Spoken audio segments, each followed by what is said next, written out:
સુરતમાં આઈસ્ક્રીમ વિક્રેતાઓ ત્યાં સ્ટેટ જીએસટી વિભાગમાં દરોડાના મામલો સામે આવ્યો છે।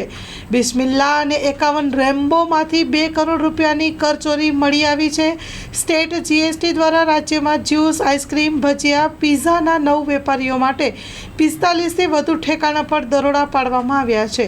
દરોડામાં 40 કરોડના રોકડ વ્યવહાર મળી આવ્યા છે। સુરતમાં બિસ્મિલ્લા અને 51 રેમ્બો આઈસ્ક્રીમ પર થયેલી તપાસમાં 2 કરોડના રોકડ વ્યવહાર મળી આવ્યા છે। બિસ્મિલ્લા અને ત્યાંની તપાસમાં 29 ફ્રેન્ચાઇઝી કરાર પણ ન થયા હોવાનું સામે આવ્યું છે। પેમેન્ટ કન્ડિશન અને નફા કે દર મહિને ફ્રેન્ચાઇઝી કેટલા રૂપિયા આપશે તેની વિગતો હોય છે અને આ કરાર કોઈ જ પ્રકારના લેખિત દ્વારા મળ્યા નથી। તપાસ દરમિયાન રેમ્બોમાંથી 40 લાખ અને બિસ્મિલ્લામાંથી 1.5 કરોડના રોકડ વ્યવહાર મળી આવ્યા છે।